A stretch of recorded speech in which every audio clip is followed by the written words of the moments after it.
আজকে আমি রান্না করব ম্যাঙ্গালুরু বান। এটা আমি নিয়ে এসেছি। তো এখন প্রথমে আমি এটাকে কেটে নেব। কেটে এটাকে সুন্দর করে মাখিয়ে আমি আধা ঘন্টা রেখে দিব। তারপরে পুরি ভাজা করে নেব।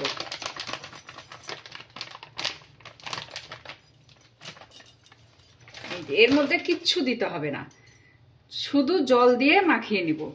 এর মধ্যে কোনো লবণ, চিনি, তেল কিছু দেব না, শুধু জল দিয়ে মাখিয়ে নেব। মাখিয়ে আমি এটাকে আধা ঘন্টা রেখে দেব। এই যে দেখুন, আমি সুন্দর করে এটাকে মেখে নিয়েছি। এবার আমি একটু তেল ছড়িয়ে দিয়ে ঢাকা দিয়ে রেখে দিব। এই যে দেখুন কি সুন্দর হয়েছে, নরম তুলতুলে।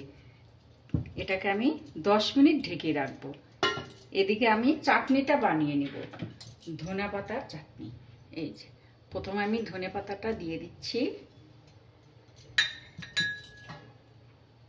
নারকেল কুড়ানো,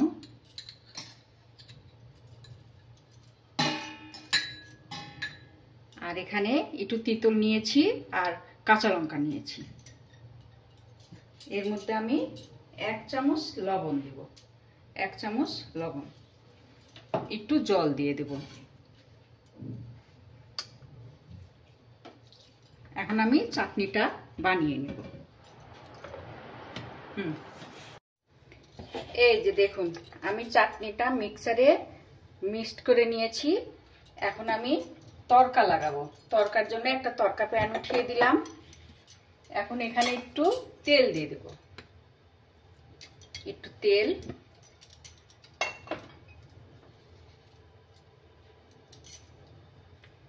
একটু সরিষা দিব,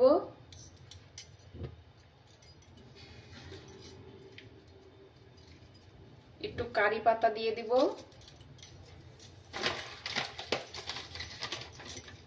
একটু শুকনো লঙ্কা দিয়ে দিব,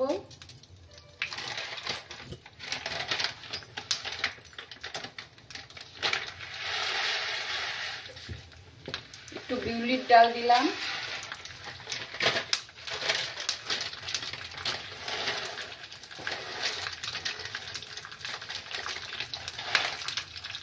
একটু ছোলার ডাল দিলাম।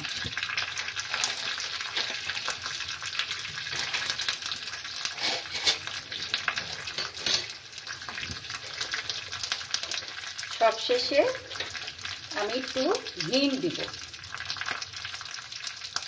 এইটুকু হিং দিব। হয়ে গেল।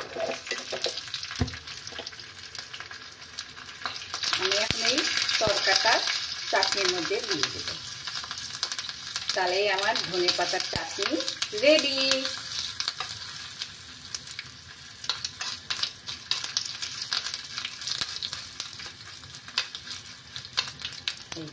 ভালো করে ভাজা ভাজা করে দিচ্ছি।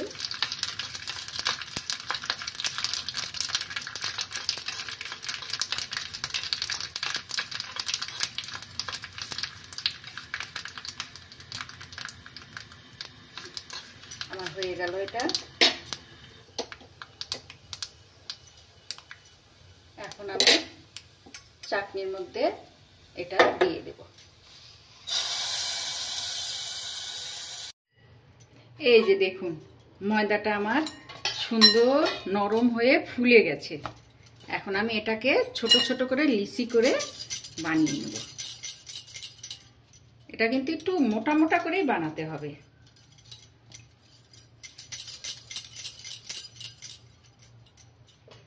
একটু তেল দিয়ে নেব, নিয়ে একটু মোটা মোটা করে লুচির মতো করে বানিয়ে নেব।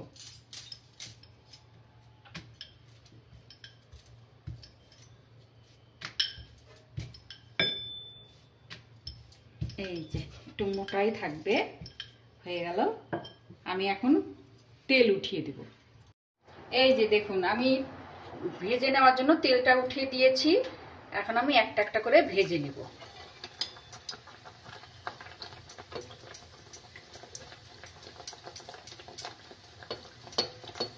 একদম লুচির মতোই হবে এটা। চাটনি দিয়ে খেতে খুব ভালো লাগবে।